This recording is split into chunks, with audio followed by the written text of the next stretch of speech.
What's up guys, this is your favorite fanfic YouTuber, the Fanfic Majesty, and welcome to another amazing video. You can follow me on Patreon for exclusive stories. 11 Co-Chapter 221, Bringing Shirahoshi Back to Taiyuan. HP Pavilion X 361 4 Kun Heiyi Baiji Busheng Dian Now 14 EK 1025 Tu Yin Se D13 Dai Intel Core i5 Chu Li Chi Windows. Luo Te looked at the 1.73 meter tall mermaid princess beside him. Except for her smaller body, there was nothing different about her. However, because of Shirahoshi's huge body, he didn't realize that she had such a good figure before. There was no fat on her body, and all the flesh grew where it should grow. Her cheeks were pink with a little baby fat, and she was so beautiful. No wonder people said that the beauty of the mermaid princess was even better than Hancock, the world's #1 beauty. Luo Te was already immersed in it after just one look. Hiss, he quickly bit his tongue and warned himself to be sober. This was just a girl under 15 years old. In fact, what Luo Te didn't know was that this transformation pill had made Shirahoshi more than 2 years older. So Shirahoshi's current age should be about 16 years old. Neptune and the others also sensed Shirahoshi's breath at this time, and there was almost no change compared to before. At this moment, they also remembered that Luo Te was not the kind of person who wanted to target them. Because the Fishmen Island's greatest value to Luo Te is that Shirahoshi is Poseidon. But Shirahoshi had already obeyed Luo Te before taking the pill, so there was no need to do anything extra. This time, it seems that I and others are worrying too much. Thinking of this, several people looked at each other and bowed to Luo Te to apologize. I'm sorry, Lord Luo Te just misunderstood you, and thought you were going to do something to Shirahoshi? Luo Te raised his hand and helped the 4 people up. I should apologize to you, I didn't ask for your consent before doing this. Neptune heard Luo Te's apology and waved his hand. Lord Luo Te, no need to apologize, I know you are doing it for Shirahoshi's good. In the dark abyss of the seabed in the distance, several pairs of eyes with a diameter of tens of meters suddenly opened. Have you sensed it? Our king has awakened. I sensed it. The king has finally awakened. We have been waiting for more than 800 years. That's not right, the king should still have more than 2 years to awaken. How could he awaken at this time? Did you calculate it wrong, old man? Impossible, I won't make mistakes. Oh, never mind, since the king has awakened, we should be happy. Let's go and see the king. No, it's not the right time yet. What's more, I sensed an extremely powerful aura around the king, which is one of the strongest auras I have ever seen. Is our king being held hostage by him? No, judging from the emotional fluctuations between that person and the king, the two have a very good relationship. Okay, let's stay here quietly and wait for the king to call. As the words fell, the entire abyss fell into silence again. Luo Te, who was far away in the Dragon Palace city, raised his eyebrows. Just now, he felt that several pairs of eyes were staring at him. But they disappeared again in a few breaths. Even he couldn't tell who those sights were from, where they were, and whether they were enemies or friends. He couldn't help but sigh in his heart. It seems that there are many unknown secrets hidden in the sea.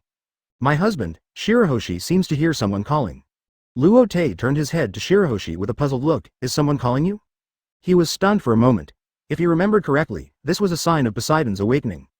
Those voices calling Shirahoshi came from Sea Kings. Then he shook his head. It shouldn't be. Shirahoshi is not yet 16 years old, that is, he is not yet an adult. How could he awaken the power of Poseidon? Could it be the effect of the pill? He could only reach out and gently rub Shirahoshi's head.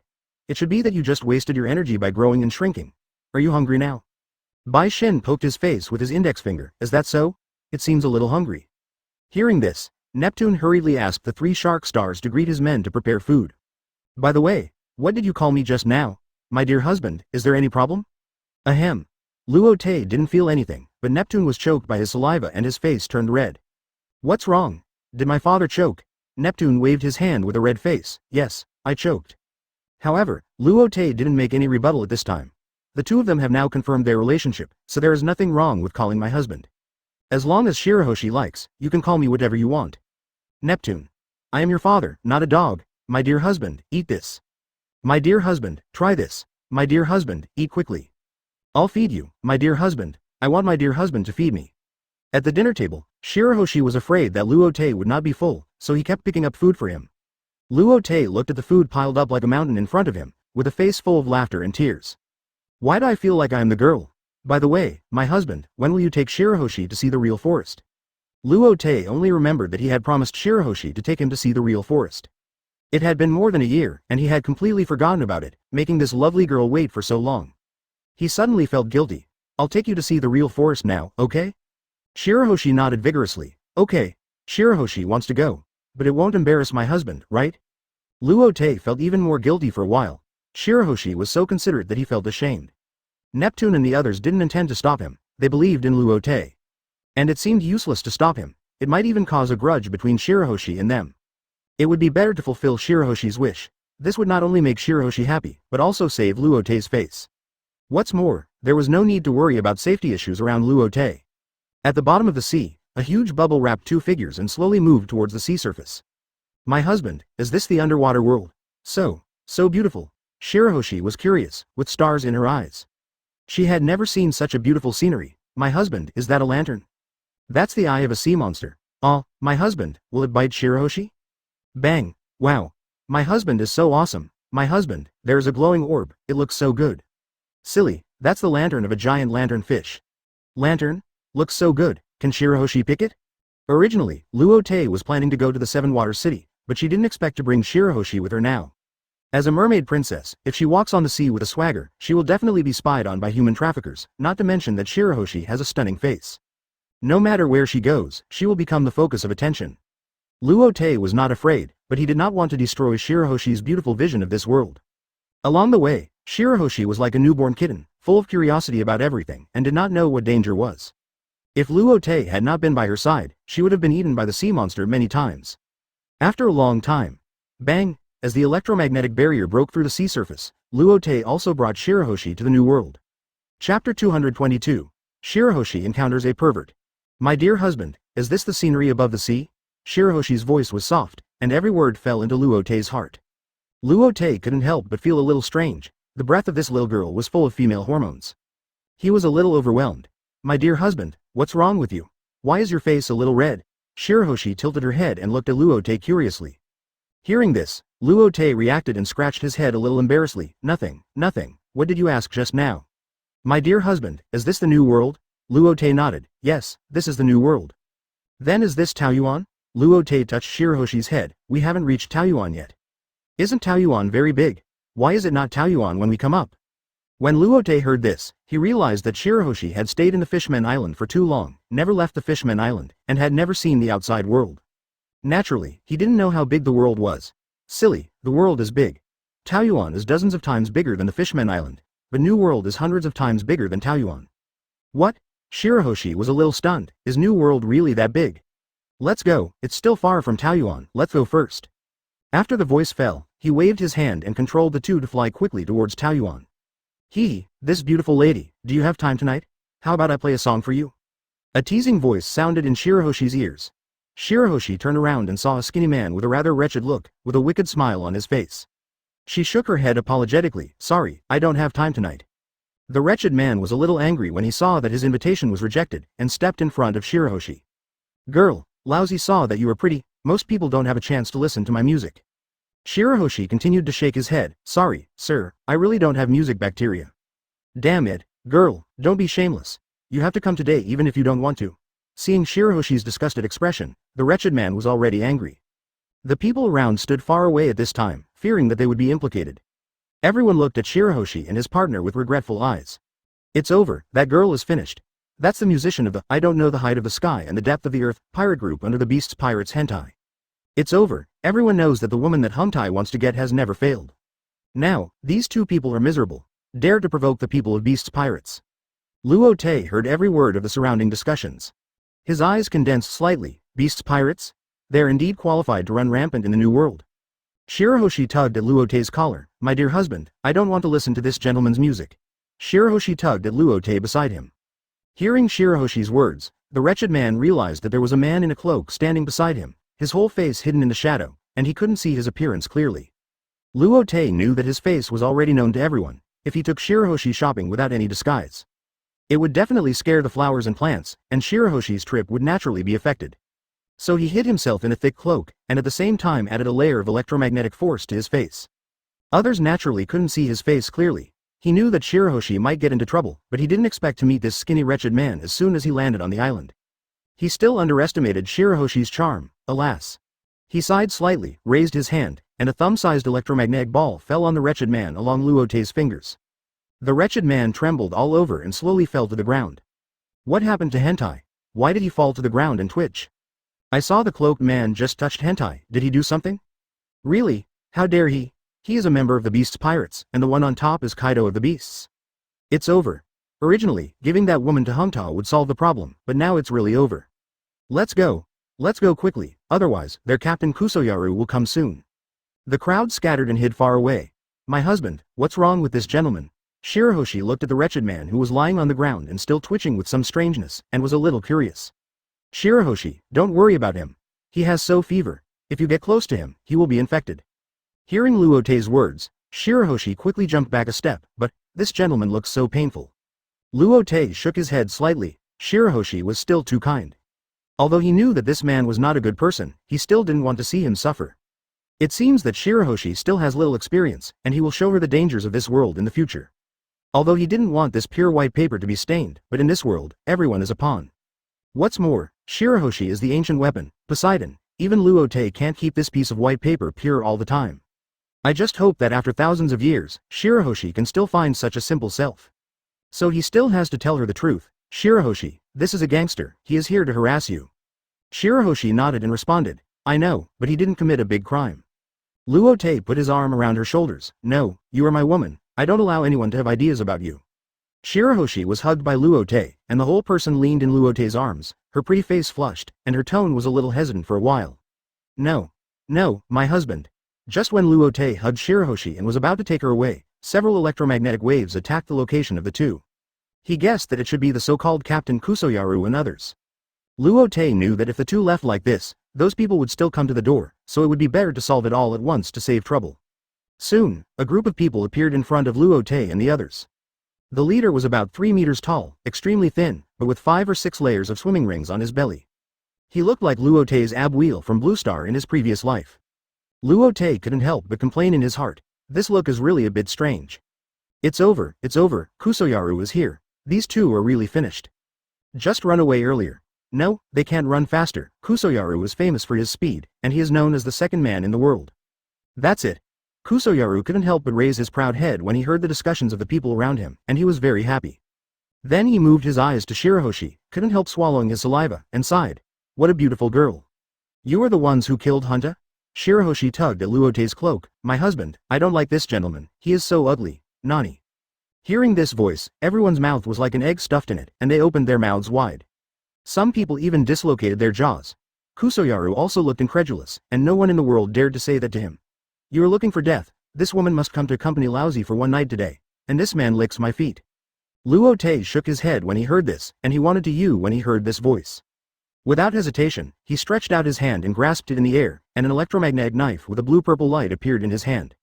Immediately afterwards, his figure suddenly disappeared from the spot, and in the blink of an eye he returned to Shirahoshi's side.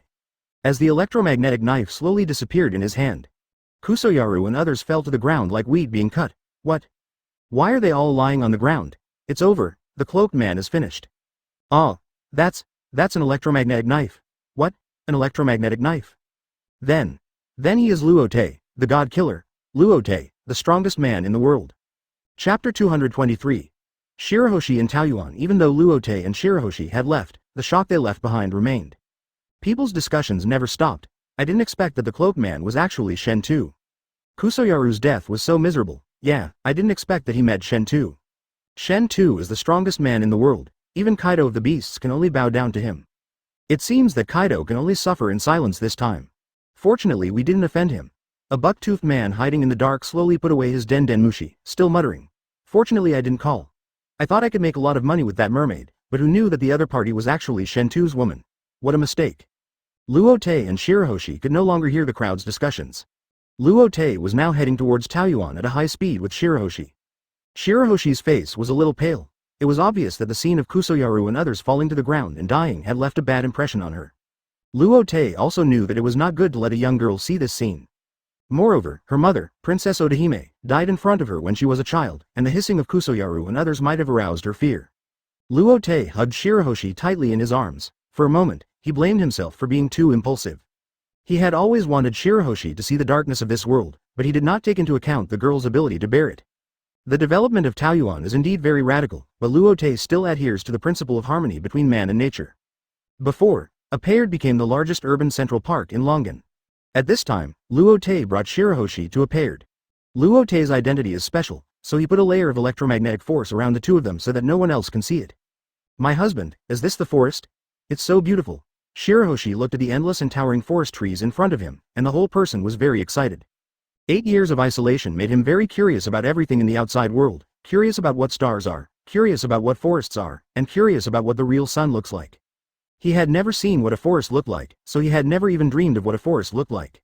Everything was so strange and beautiful, and he had never expected that the forest would be so beautiful. My husband, is that the sun? Luo Te rubbed her head affectionately. Yes, that is the sun, the celestial body that brings light to this world. The Fishman Island is 10,000 meters under the sea, and the light is transmitted by the sacred tree Eve, so where has he seen what the sun is? Shirahoshi has only seen descriptions of the sun in books. My dear husband, what is that? That's a tiger. Will tigers eat people? Yes, they only eat disobedient mermaids. Ah, will Shirahoshi be eaten? Woohoo, don't cry, Shirahoshi, it doesn't dare to eat you. If it dares to eat you, I will catch it. Woohoo, then it's settled, my dear husband, you must protect Shirahoshi. Yeah, I will protect Shirahoshi for the rest of my life. My dear husband, what are those two people doing? Ahem, that's called eating mouth, it's something that can only be done between husband and wife. Ah, then Shirahoshi will also eat mouth with my dear husband. Ahem, look at that, that's a nan-nan bird, a bird unique to Taiyuan. So beautiful, is this a bird? Why are their heads facing the same direction? Their heads are always pointing to the south since they were born. Oh, so magical. That's right, Shirahoshi wants to have a mouthful with my husband. Ahem, that. All the way, Luo Te was not impatient with Shirahoshi. No matter what Shirahoshi asked, he answered one by one. Looking at Shirahoshi jumping forward, Luo Te couldn't help asking himself in his heart, am I really a Lolita control? Pa. Accompanying Shirahoshi to visit almost all of Arpayato, Luo Te brought Shirahoshi to the capital city of Shandora. Husband, who is this? Hancock left his work and came to Luo Te as soon as he returned to Shandora. Seeing a very beautiful mermaid following Luo Te, he couldn't help asking. Luo Te knew that Hancock and Shirahoshi knew each other's existence, but the two women had never met and didn't know each other. So he introduced them. This is Shirahoshi, the current princess of the Fishman Island, and this is Hancock, the current queen of Nine Snake Island. Hearing this, Hancock looked at Shirahoshi carefully and was instantly shocked by Shirahoshi's beauty. People said that Shirahoshi's beauty was not inferior to hers, and even better. At first, she didn't believe it, thinking that no one in the world could surpass her in appearance. When she saw Shirahoshi in front of her, even she was shocked. What kind of fairy face is this? She looked at Shirahoshi's figure carefully again, and was a little confused for a while.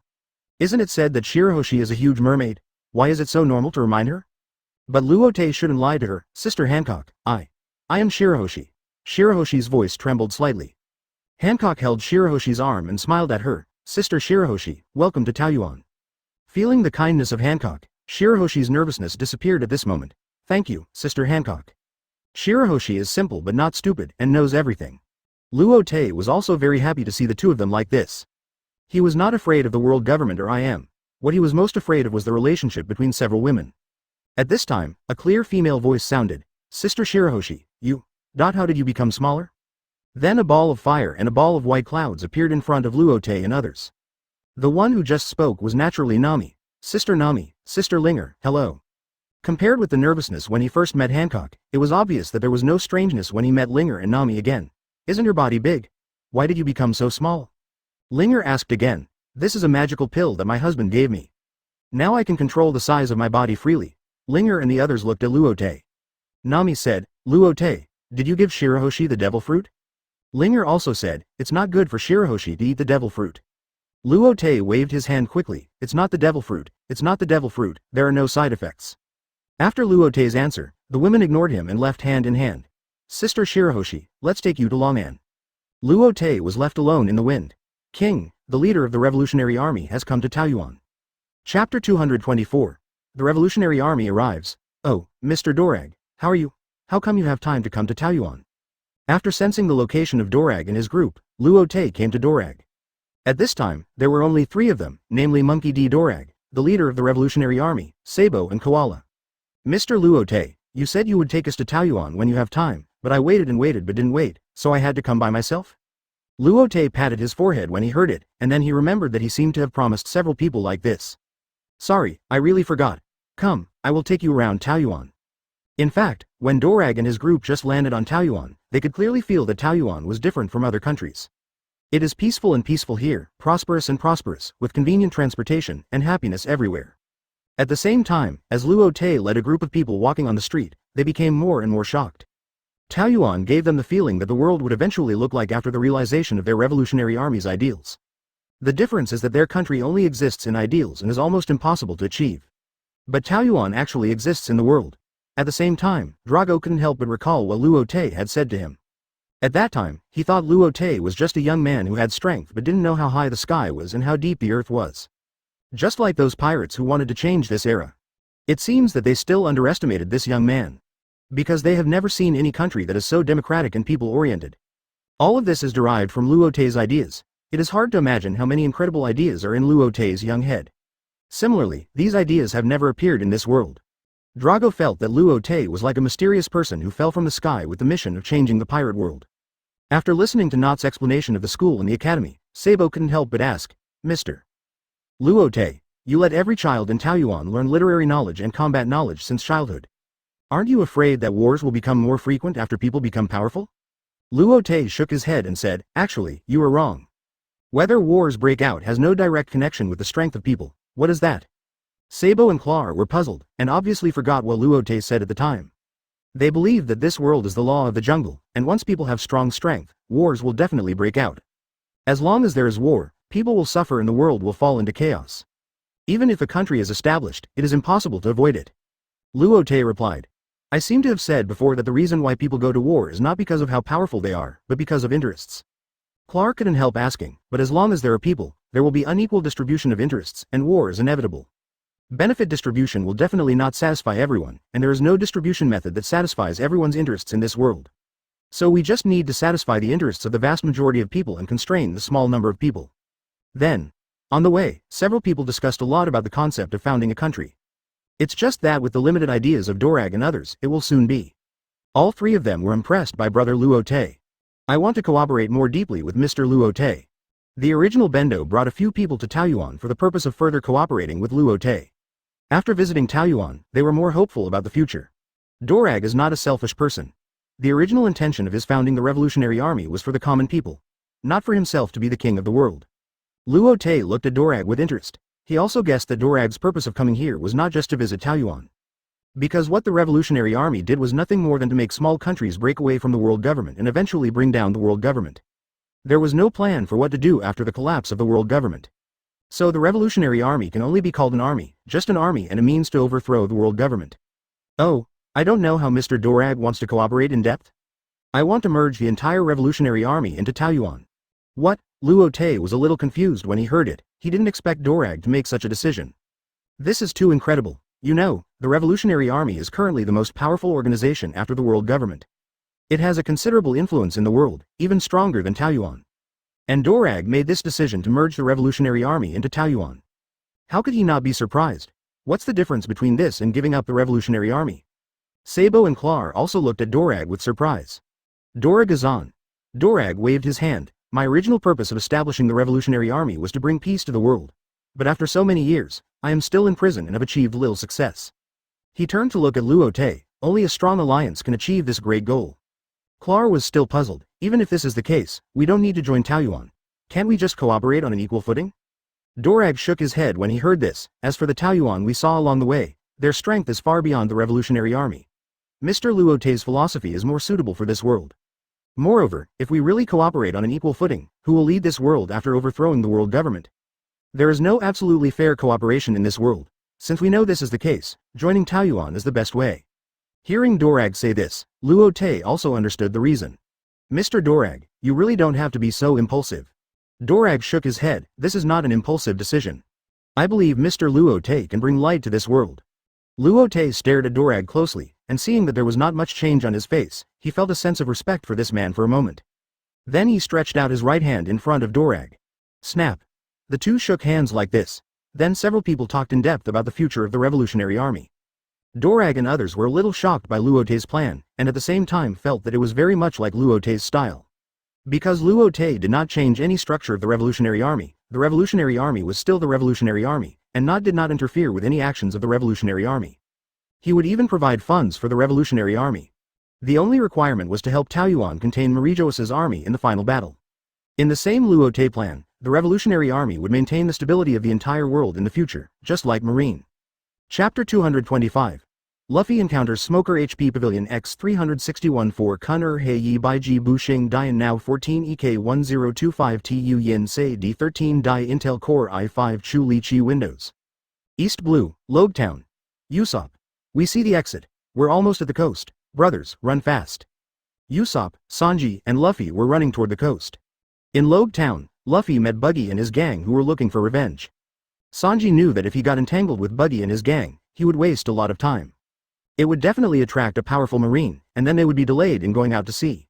So Sanji just told Luffy and Usopp to run to the coast and go out to sea as soon as possible. Just when they were about to reach the port, they saw a marine standing at the end of the street. The marine had short silver hair, a large coat with the word, Justice, written on the back, and a jute. There was a three-wheeled motorcycle next to him. It was naturally the Marine Rear Admiral Smoker who had been promoted. Sanji saw this person and couldn't help asking, who is it this time? Luffy's sight moved, and he sensed the powerful aura faintly emanating from Smoker. He could not help but frown. Smoker has remembered what Luo Te said. Luo Te once said that in 2 years, a powerful pirate with a strong background will pass by Loguetown. At first, he didn't think so, but as Luo Te made a name for himself on the sea, he expected Luo Te would not say such a thing for no reason. Therefore, when Luo Te became the 5th emperor, he returned to the naval headquarters and began to systematically study armament hockey and observation hockey, in order to prevent this pirate with a strong background from passing by Loguetown. And this time point is exactly 2 years after Not said. During his promotion to Rear Admiral and return to Loguetown to garrison, he also encountered many pirates, but all of them were vulnerable. Obviously, they did not meet the powerful pirates that Luo Te said. On this day, the man named Straw Hat Boy, whose reputation swept the entire East Blue, came to Loguetown. Smoker expected that the person Luo Te was talking about was Luffy the Straw Hat Boy. Because according to the reports, the strength of Straw Hat Boy Luffy is almost sweeping everything in the entire East Blue, and he is the best of his generation. Looking at the 3 people running to the coast, he took out the 2 cigars in his mouth and slowly blew out a smoke ring. He clearly felt the oppression from the man wearing a straw hat. He couldn't help but be a little surprised. He didn't expect that there would be such a powerful pirate in East Blue. He must not let Straw Hat Boy pass. Is it finally here? Straw Hat Boy Luffy. Luffy and the other 2 stopped when they heard the words, staring at the white-haired marine in a daze. Marine. Marine. Marine. It's still Rear Admiral, it's over, Luffy, let's run away. Usopp's legs were trembling at this time, and his nose was running. Although Sanji was not strong, he could also faintly feel the faint momentum coming from Smoker. Just like a tiger. If you want to pass here, knock me down first. Smoker raised 10 fingers and pointed at Luffy and others. Luffy knew that the enemy in front of him was not comparable to the minions he had encountered before, and naturally it was not something Sanji, Usopp and others could deal with. He reached out to stop Sanji, Usopp and others. Usopp, you go first, I'll follow. Sanji knew that Luffy was extremely powerful and had mastered a power called Haki. Although Luffy had told his companions, they had not mastered it yet. He knew that except for Luffy, almost no one on the ship could deal with this marine. As one of the few people with brains on the ship, he naturally knew that the best thing to do was to take Usopp and others away at this time. Luffy, then we'll go first, he said, pulling Usopp forward. Did I tell you to leave? Smoker raised his hand and turned into smoke and rushed towards Usopp and the others. White Snake. Sanji. Hurry up, I'm dying. Just as the fist wrapped in Haki was about to attack Sanji, a flip-flop stepped on his arm that turned into mist. Sanji, you and Usopp go first, I'll be there soon. Smoker looked up and saw Luffy, the owner of the flip-flop. He was quite surprised. He didn't expect that Luffy actually mastered armament Haki. You know, in East Blue Logia Demon Fruit Power is synonymous with invincibility in East Blue. There are almost no pirates who have mastered Haki, except for Luo Te's pervert. And this Straw Hat Kid not only mastered Haki, but also looked like a good guy. He was very strong. He was more convinced that Luffy was the pirate Luo Te mentioned. Sanji couldn't help but be secretly shocked when he saw this scene. Fortunately, Luffy was able to stop Smoker. If they relied on a few bad guys, they really couldn't go out to sea. It seems that he has to practice seriously next, and can't let the captain take it all alone. He looked at Smoker deeply and said to Luffy, Luffy, then you hurry up. After that, he pulled Usopp's long nose and ran to the port. Ah. Nose. Nose. Sanji, my nose. Luffy laughed, you go first, I'll take care of this marine. Smoker looked at Luffy in front of him, frowning deeper and deeper. He knew that if he didn't defeat Luffy first, then catching this group would become nonsense. Luffy, right? It seems that the pirate Luo Te is talking about is you. Although he didn't know what background Luo Te was talking about. But at present, only Straw Hat Luffy fits the pirate Luo Te said. Luffy's eyes lit up when he heard this. Have you seen Luo Te? Are you friends with Luo Te? He didn't expect to hear Luo Te's name from this marine, although he didn't admit Luo Te as his master. But he was always paying attention to Luo Te's news. I didn't expect to hear it again now. Hearing Luffy say this, Smoker couldn't help but spit. Friends? I guess so. Ah, really? Luo Te and I are friends too. You see, you are friends with him, and I am friends with him too, so aren't we friends? Let's have a party. Luffy excitedly released his foot that was stepping on Smoker's arm. Smoker cursed. Are you an idiot? Marine is friends with pirates? He is my enemy and the one I must defeat in this life no matter what. He was so angry now, he didn't expect that Luffy would be so stupid. How could such an idiot have such a powerful power? Hearing this, Luffy was so shocked that he opened his mouth and his tongue stretched out more than 10 centimeters. So you are not friends? I am so happy for nothing. Smoker shook his head. He felt that he could no longer talk to the idiot in front of him, otherwise he would be assimilated into an idiot. After saying this to Luffy, he clearly felt that his IQ had dropped a lot. Shut up. I declare your voyage over, White Fist. Chapter 226. Luffy vs. Smoker. As armament hockey wrapped around, Smoker's brown gloves gradually became as black as ink, revealing a faint glow. At the same time, the whole arm turned into smoke and stretched out suddenly, and in the blink of an eye, it came to Luffy's face. Luffy's eyes narrowed slightly when he saw this. He didn't expect that this uncle who loves smoking would attack so quickly. He also wrapped armament hockey around his right arm, and suddenly the whole arm was stained with red and black hockey, and raised his fist to meet Smoker's fist. Bang! As the two fists collided with each other, a loud sound like the intersection of metal and stone was heard. Luffy felt a huge force coming, and the whole person couldn't help but slide back half a step. Then he used force on his right hand and smashed his fist open. Seeing this scene, Smoker was quite shocked. He almost used all his strength in this punch, but only made this Straw Hat Boy retreat half a step. What's even more incredible is that his fist was actually smashed open. Ha ha ha, this degree can't stop me, smoking uncle. Luffy couldn't help laughing. Hearing this, Smoker was extremely angry and shouted, Don't underestimate me, Straw Hat Boy. This is the town closest to the Grand Line in East Blue. If I let you leave and enter the Grand Line, what qualifications do I have to be a Marine? He grabbed the 10 hand with his right hand and shouted. Smoke launcher. His lower body turned into smoke, and his upper body rushed towards Luffy at a high speed under the reaction force of the smoke spray. At the same time, his right hand turned into smoke, allowing the 10 hand to speed up further, and he came to Luffy in an instant. Luffy didn't react at all and the 10 hand stabbed his chest. There was only a bang, and Luffy flew backwards. Cough cough cough. He covered his chest and coughed violently. Just when he was stabbed in the chest by the 10 hand, he felt a strong sense of suffocation and powerlessness all over his body. It felt like falling into the sea. Smoker was very satisfied with the effect. Do you feel it? This is a weapon specially made for you, demon fruit power. The tip of my 10-handed weapon is inlaid with sea stone. Sea stone? It feels so familiar, as if I've heard someone say it. Luffy touched his head with a puzzled expression. Seeing Luffy like this, Smoker kindly explained to him. After all, with 10 hands, he was confident that he could catch Luffy. For a prisoner, he should let him lose clearly.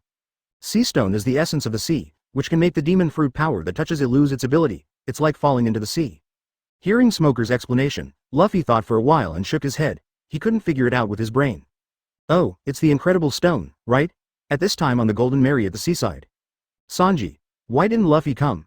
Seeing that there were only Sanji and Usopp, a beautiful girl with purple hair asked. Ah, Karina Swan, long time no see. Seeing this beautiful girl, Sanji's eyes turned into hearts, and he turned around and came to the side of the purple-haired beautiful girl. The purple-haired beautiful girl is naturally Karina, Nami's accomplice in crime when she was a child. As an orphan, Karina grew up eating food from hundreds of families in the village. Although she often plays tricks, she is a very loving, obedient and sensible child. In the past, she and Nami stole treasures for the purpose of helping the poor village improve their living standards. She has saved a lot of money after being a singer in the Golden City for so long.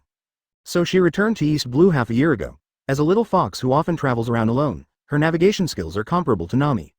It happened that she was caught on the spot by Luffy in observation hockey while stealing treasure on the Golden Mary ship. By chance, she became a navigator of the Straw Hat crew. Karina looked up at the gloomy sky in the distance with a worried look on her face. What is Luffy doing? If we don't go out to sea, a storm will come. There is a very powerful marine on the island. Luffy asked us to go first. At this time, a silver-haired swordsman couldn't help but speak. Hey, perverted cook, you're not scared, are you? Sanji couldn't help but tremble his eyebrows when he heard this. What did you say, white-haired monster? I'm scared. Only you are scared, right? The silver-haired man is the swordsman of the Straw Hat Pirates, Sokka, and is also Zoro's childhood friend. He has a personality similar to Zoro. He once promised Zoro to defeat all the bad guys in the world together, and his swordsmanship is almost as good as Zoro. He also has a heart of healing. In order to punish the girl Legia, he was tied to a cross by Marine Monka and didn't eat or drink for a month. He is also Luffy's first partner. Sokka waved his hand when he saw this. Forget it, I won't argue with you. What? Sanji was furious. On the ship, this Sokka always opposed him. He was about to step forward to attack Sokka, but was stopped by Usopp. Usopp, let go, I'm going to kill this white-haired monster. Since Luffy asked us to go first, let's start the boat, Sokka said and pulled the anchor. Sanji became even more angry after hearing this. What kind of orders are you giving? You make yourself look like a vice captain. Kurina said at this time. Start the boat, Sanji. Hey, Kurina-chan, I'm glad to serve you. I'm a man who wants to become the Pirate King. How can I be trapped here? Luffy stood up and patted the dust on his body. At the same time, he wrapped his hands around armament Haki and rushed towards Smoker.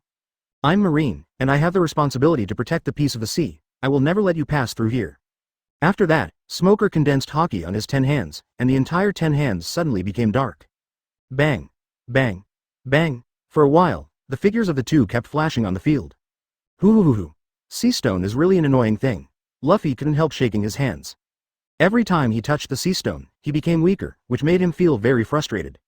White smoke. With Smoker's shout, several fists wrapped with Haki attacked Luffy. Luffy dodged left and right, and all the fists passed by him, unable to hurt him at all. Seeing this, Smoker increased the density of his fists. Still unable to hurt Luffy. But Smoker tilted his mouth, and a 10-handed sword suddenly appeared in front of Luffy. Before Luffy could dodge, the 10-handed sword had already reached his chest. In an instant, Luffy collapsed to the ground with his limbs weakly scratching on the ground. Smoker increased the strength of the 10-handed sword. Don't struggle in vain, just follow me to prison. Seeing this, Smoker couldn't help but breathe a sigh of relief. This Straw Hat Boy was much stronger than him. Fortunately, he was an idiot and was careless, otherwise he really couldn't catch him successfully. Damn it. I'm going to be the Pirate King. Luffy was a little unwilling. He didn't even enter the Grand Line, so how could he catch up with Ace and Luo Te? How could he be the Pirate King? Straw Hat Boy, your luck has run out. Just then a voice came. Oh, that's not necessarily true. Chapter 227, Luffy's Friends. As a young male voice sounded, a hand was placed on Smoker's shoulder. Suddenly, an extremely heavy feeling spread throughout Smoker's body. He slowly turned his head, his pupils suddenly shrank, and a young face appeared in front of him. Godslayer. In front of him was Luo Te. What's wrong? Luffy was still trapped on the ground by the 10 hands at this time, and he didn't know what happened. What do you want to do? The world government wants your head very much, Luo Te. Smoker knew that Luo Te should come to let Luffy go. He now had the urge to curse. Originally, he had subdued Luffy by trickery, and now Luo Te was here, it was considered a failure. So the strong background you mentioned is you, Luo Te yourself.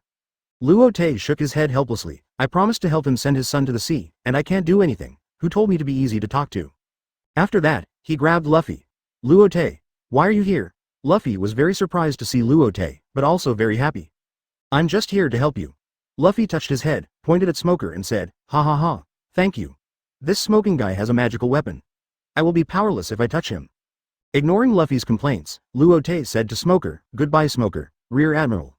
Then he disappeared with Luffy. At the same time, a sentence appeared in Smoker's ears. Mr. Smoker, your justice should not be used to serve the corrupt Marine. This world is very complicated and needs your justice. I look forward to you coming to Taiyuan to find me. Bang. With a loud bang, a cloud of smoke suddenly appeared on the Golden Mary. Ah. Cough cough cough. The diffused smoke made Kurina and others choke. Sanji hurriedly appeared in front of Kurina and took an attacking stance. Kurina Swan, I'll protect you. Then I'll leave it to Sanji, hee. When Sanji heard this, his nostrils instantly expanded, and even the breath he exhaled became a heart shape, like a bull in heat. Yo Lukong, Usopp also came to Sanji's side at this time, hugging his thigh. Sanji, I also need protection. Get out. Bang. At this time, a voice came from the smoke and dust. Ahahaha, no, I was almost caught. As the smoke and dust dissipated, Luo Te and Luffy appeared on the Golden Mary. Seeing this, everyone looked confused. Sokka asked, hey, who is this Luffy guy? Kurina and Sanji widened their eyes at this time, because this young man looked exactly like the person in the newspaper. But it was only shocked for a moment and then returned to normal. They knew that such a person would not appear in East Blue. It should just look like a different person. Sokka felt that this young man looked familiar, as if he had seen him somewhere before, but he couldn't remember for a moment. He was different from Zoro. Zoro was a person with poor sense of direction, but Sokka was a person with face blindness. Naturally, he also forgot where he had seen Luo Te's photo. Luffy said to Sanji and others, this is not, he's my. Then he thought for a long time and said, he's my friend. Bang. Luo Te couldn't help but give him a slap on the head. Ah, Yidai, you. Are you really Luo Te? Sanji was so surprised that his cigarette fell to the ground. Karina was also extremely shocked at this time. If she remembered correctly, the boss behind the Golden City seemed to be Luo Te, the strongest man who was famous in the entire pirate world. Could it be the man in front of him? Sokka also remembered at this time that Luo Te looked exactly like Captain Zoro. Usopp said at this time, "Long time no see, Luo Te." "Oh, Usopp, you are on Luffy's ship." Sanji turned his head and looked at Usopp in shock. "Usopp, do you know him?" Usopp nodded. "He is the man who saved Kaya." Then this is really Luo Te?" Sanji couldn't believe it. "You know, Luo Te is the most famous and strongest pirate in the world." Luo Te turned around and greeted Sanji and the others. "Hello, my name is Luo Te, and I am also a pirate. Luffy is an idiot. He must have caused you a lot of trouble, please bear with me." "Ah, no, you are too polite. I didn't expect Luffy's friends to be so polite." "Is this still Luffy's friend?" Sanji and the others were stunned for a moment. They didn't expect this Four Emperors Luo Te to be so polite, and he was completely different from that idiot captain. "Ha ha ha, Luo Te, my friends are interesting, right?" Luffy said as he sat on the ground, covering the big bump on his forehead. Luo Te nodded. "Your friends are all very good." No, you are too modest. Four Emperors, you think too highly of us." Sanji asked. "I wonder why Luo Te came to East Blue." "Yes, Luo Te, why did you come to East Blue?" Luffy was also very confused about this. "Didn't you promise your dad?" Luffy scratched his head. "Dad? Do I have a dad?" Luo Te didn't plan to explain more, just said, "You will know later." Before coming to Paradise, Dragon told Luo Te to come to East Blue, saying that he was worried about his son.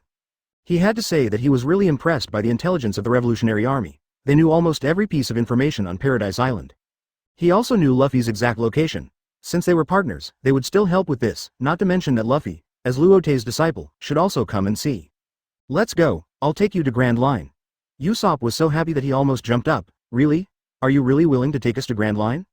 He knew that Luo Te was ridiculously strong, and it would be best if he could take them a ride. Karina was also very happy. What she feared most was trouble, so this way she could save a lot of trouble. At this time, Luffy waved his hand to stop everyone. "No, we can enter the Grand Line by ourselves. Luo Te, you don't need to help me. How can you be the Pirate King if you can't do this?" Usopp directly pulled Luffy's face long. "Luffy, take back what you just said, and say we need help." Bang! Karina punched Luffy to the deck. "If you can't speak, don't speak, no one thinks you are dumb." The next is Karina and Usopp's mixed doubles against Luffy. Bang! Bang! After the two stopped, Luffy appeared in front of everyone with a bruised face. Seeing this, Luo Te could only hold his forehead, but he felt it was very normal, which was also the point he admired Luffy. If he agreed to help, he would not be Luffy. "Then I wish you a happy journey, I will wait for you in New World Taoyuan." After that, Luo Te disappeared on the deck of the Golden Mary. There was another round of ping-pong sounds behind him. Stop it. Chapter 228, Zuo Wu New World Sao. The elephant is really big. Enel looked up at the huge creature in front of him and couldn't help but sigh. "I told you to read more, but you didn't believe it. You only know how to sigh about the size." Crocodile couldn't help but hit her from the side. Enel jumped up when she heard this. Every time she said something, Crocodile would say to her, "Tell me." Crocodile glanced at him, then slowly said, "This is called, the elephant is too big to stew in one pot." Enel thought for a while. "You are fooling around. Why'd I remember it's, the coon is too big to stew in one pot." "Shut up, you uneducated guy." Want to practice?" Enel said. Lightning began to appear all over his body. "Just right, I will teach you a lesson for you who have missed the compulsory education." Enel also turned into yellow sand at this time. Seeing that the two were about to fight, Tro's voice came. "Okay, you two, we are here to do business, not to fight." Hearing this, both of them turned their heads away and ignored each other. The reason for coming here this time was that Luo Te said there was a road sign in Zuowu and asked Klo and the others to copy it. Everyone was very interested in what was hidden in the final island. So Klo, Enel, Crocodile, and Robin came to Zuowu. Robin was not originally in the plan, but she was very excited when the historical text was mentioned, so she came to Zuowu together. As Enel controlled the ship to slowly rise to the back of the Elephant Master. A huge city gate appeared in front of everyone, and Moko Modukedum was engraved on the city gate. Makomo Duchy. What a strong historical atmosphere. It seems that there must be a big secret hidden here that is unknown to the world. Robin touched his chin and muttered. The city wall is very tall, and there is a towering watchtower next to it. The city gate is a huge iron gate. "Who are you and what are you doing in Makomo Duchy?" At this time, a monkey suddenly appeared on the watchtower and said. Then a wild boar appeared next to the monkey. He carefully identified Chloe and others, and then with a look of horror, quick, ring the bell. They're pirates. They're here to invade this country. The monkey was so nervous when he heard this that he quickly pulled the bell in his hand. Ding, ding, ding, as the crisp sounds resounded throughout the entire Sao, bows and arrows were set up on the city walls. Seeing this, Robin quickly waved her hand. Hey, friends of the fur tribe, we are pirates, but we are not here to invade your country. Familiar with history, she naturally knew that these were all fur tribes belonging to the Principality of Makumo. They are also one of the few races full of kindness in the world. Ah, are you good pirates? Are you good people? The wild boar raised his hand to stop everyone's actions and asked. Well, we should be considered good people. Robin thought for a while and responded like this. Great, you are all good people. The wild boar was very happy to get Robin's reply. Then he waved his hand and asked everyone to put down their weapons. Milisan, these 4 people are all good people. Let's open the door and let them in. Ah, they are good people. Are they all good people? I thought they were bad people. Open the door quickly. Everyone put away their weapons at once. Squeak. The iron door was gradually opened. Chloe and others were stunned when they saw this. Did they open the country's gate just like that? How naive. Enel couldn't help asking, aren't you afraid that we are bad guys? The wild boar said, but this beauty said you are not bad guys. Crocodile held his forehead. What's the point of such a simple race designing such a big wall? Forget it, never mind that his purpose of coming here is just to copy the historical essay. Robin was also shocked by the simplicity of the fur tribe. But when I think of this ancient race that has existed for so many years, and it is on the back of the huge elephant master. There should be no safety issues. Following the fur tribe, Robin and others passed through the huge wall. The scenery in front of them is undoubtedly beautiful and shocking. At a glance, there are rows of neat, square, and staggered old brick bungalows. The tree holes around the bungalows are huge, like a wall-like building. A unique giant tree is particularly eye-catching. If you don't know in advance that this is on the back of the Elephant Master, you will think it is just a town on a normal island. At this moment, a figure rushed towards Robin at high speed. Only when you get closer can you see clearly. The white one is a sexy white rabbit fur tribe, with short golden hair, white hair all over the body, long ears, a round fluffy short tail on the buttocks, and sharp claws on the hands. Sensing that there is no hostility on the body, Robin did not dodge. The white rabbit pounced directly on Robin, and his face was pressed against Robin's face. Karuchu, what does Karuchu mean? As if seeing the doubts of Robin and others, the wild boar explained to everyone, this is our greeting to show closeness to people. Let's go, follow us to see Duke Inuarashi. You are Luo Te's group. The person who spoke had the appearance of a canine animal, with brown hair, dark brown ears, a deep suture scar on the left face, a huge fluffy tail, a burgundy cloak, and a long sword on his waist. It is naturally the Duke of the Principality of Makomo, Inuarashi. Compared with other extremely simple fur tribes, the dogman still has the thinking of a normal person and will not easily trust a person. What are you doing here? He was very alert. It is not an exaggeration to say that Luo Te's group is the most terrifying and mysterious pirate group in the world. Because their captain is simply a mystery, and his strength is the best in the entire pirate world. What's more important is that Luo Te is extremely young. At this time, their people came to Samu, definitely not for sightseeing. They must have some purpose. Robin was relieved when he saw this. If those simple fur tribes were allowed to guard the historical text, there would be big problems. I heard that you have a big red stone here, and we came here to make a copy. Enel stretched out his right little finger at this time and said this while drilling his ear. Hearing this, Inuarashi's heart trembled violently. Could they be talking about the historical text of the road sign? This is their secret. In this world, almost no one knows it except the Moonlight Clan. How did this Luo Te group know it? Moreover, with their powerful strength, if they really come to rob him, can he really protect the Moonlight Clan? However, his expression did not change at all. Red stone?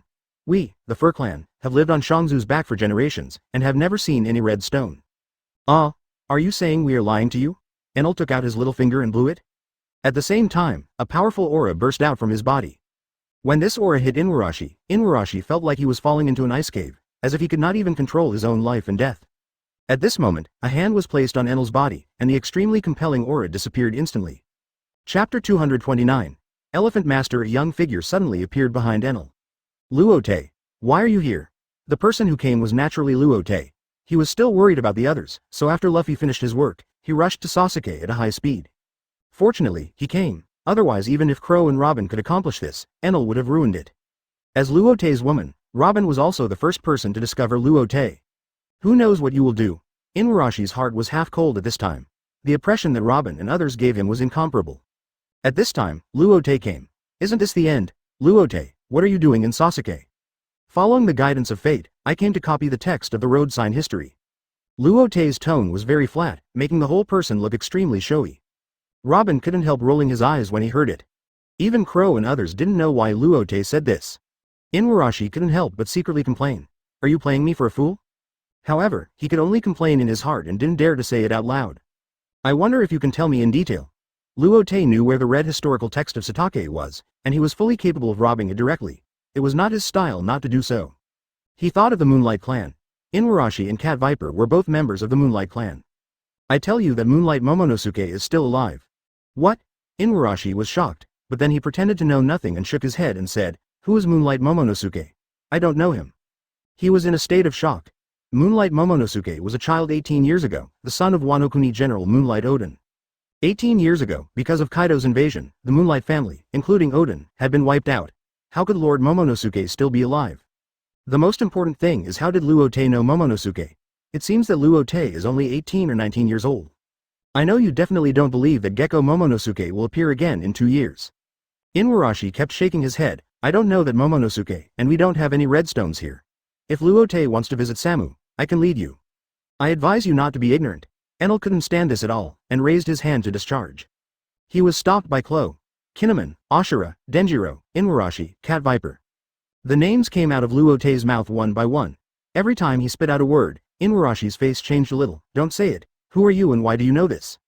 Luo Te laughed and didn't answer the question, but said, Odin's wife, Toki, is the user of the time and space fruit, who can send designated people to the future. What? Inuarashi was confused. How could he not know about this? He was also in 9 Heroes, so why hadn't he heard of it? However, Luo Te could say such words, and he had already believed it for the most part. Luo Te said with his hands behind his back. The time span of this time travel is 20 years. Momonosuke, Kinemon, Komatsu, Raizo, Kanjuro, Hiyori, and Akiku are the ones who were teleported. Are they all alive?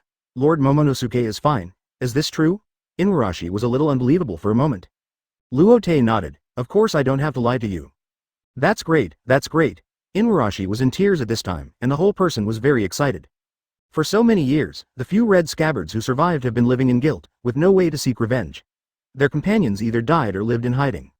As time goes by, no one in the entire Wanokuni may remember the Moonlight Clan anymore. Then the surviving retainers will have no face to see Lord Odin again after they die. He is looking forward to the resurrection of Momonosuke and others at this time. Lord Luo Te, where will Lord Momonosuke and others appear? The ruins of Odin Castle 2 years later. Seeing Inuarashi's excited face, Luo Te did not intend to continue. I came here just to copy the text of the road sign history.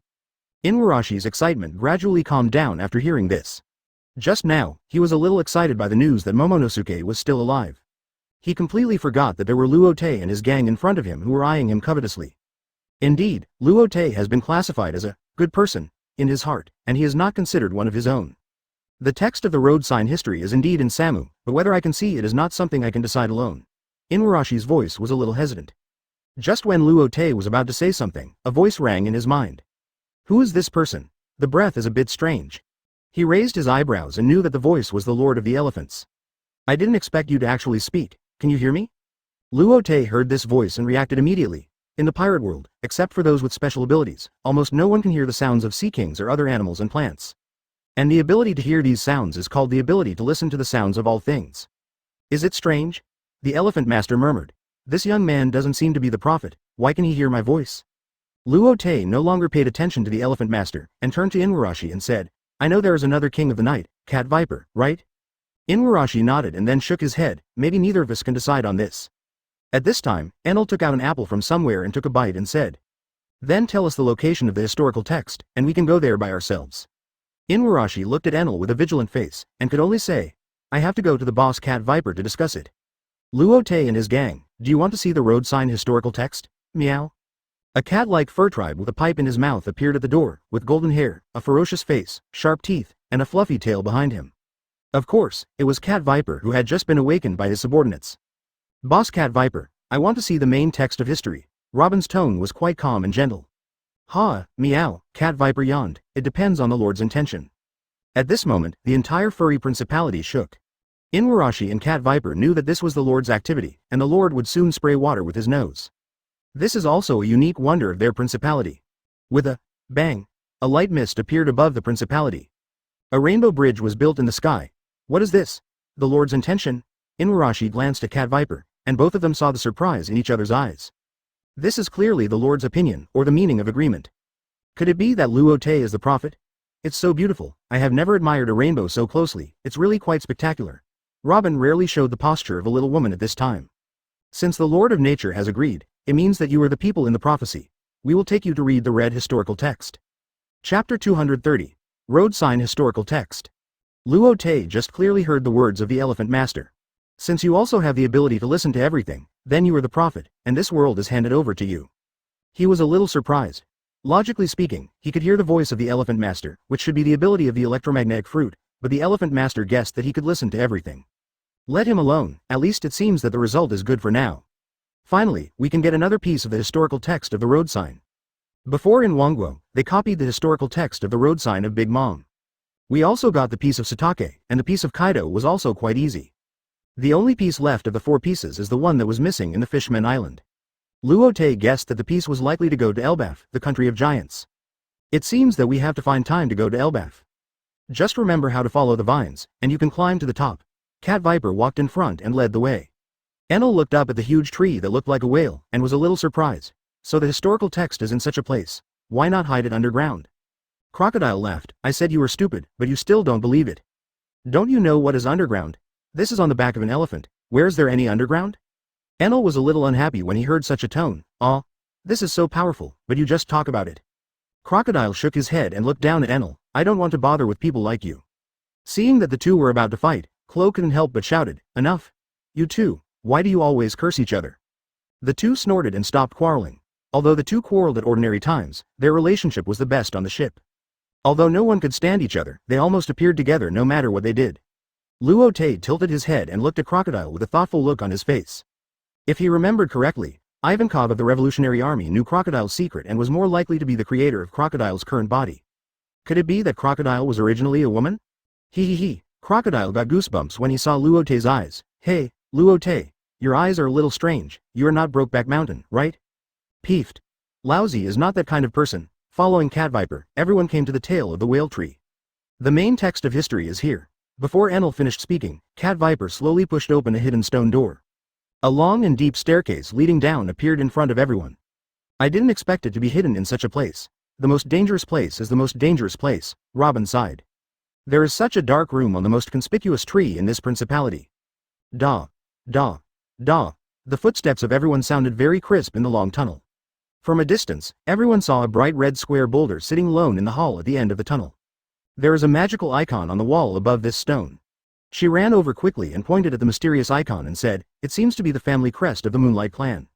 Inuarashi said at this time, this family crest has existed for hundreds of years. This is really a road sign with historical text. Robin walked forward and reached out to touch the text on the red stone. Do you know these characters? Cat Viper asked, looking at Robin's unusual behavior. Robin turned his head and said slowly, hey, I know them. As expected of a scholar of Ohara, you actually know such characters. It's amazing. Inuarashi said so.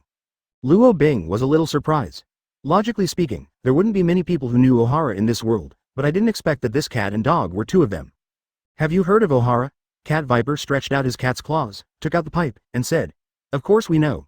Ohara was once a world-famous holy place for learning. Yes, it's a pity.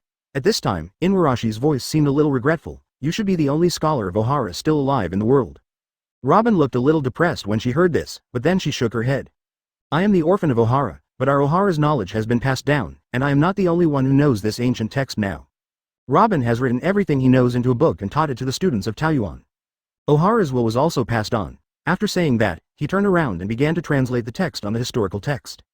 Everyone kept quiet at this time and did not disturb Robin's translation. After a long time, Robin's voice was heard again. Based on the information above, we should be able to draw an island and infer the specific location of the island. At this time, Inuarashi said, the signpost historical text, the end of the Grand Line pursued by the warriors on the sea. This stone exists to indicate the way there. What? Robin and others were a little surprised.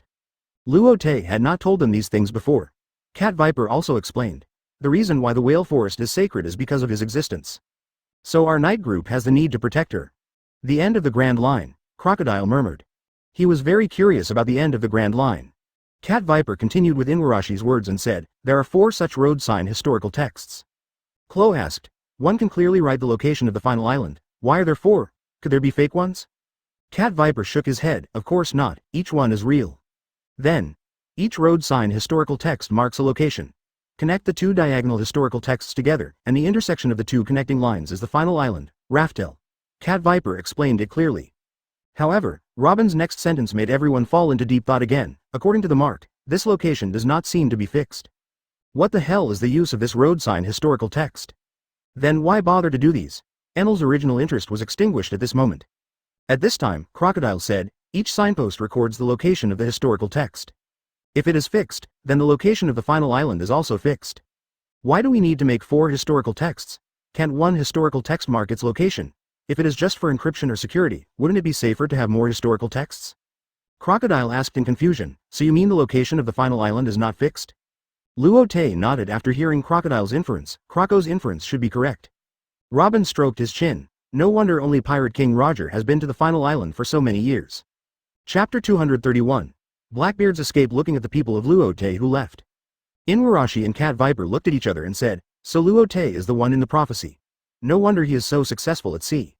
Yes, Luo Te is a man with great luck, and he fully meets the characteristics of the child of destiny. Meow. Cat Viper also nodded in agreement. Inuarashi was excited. Lord Momonosuke will return in 2 years, and the restoration of Wanokuni will no longer be a dream.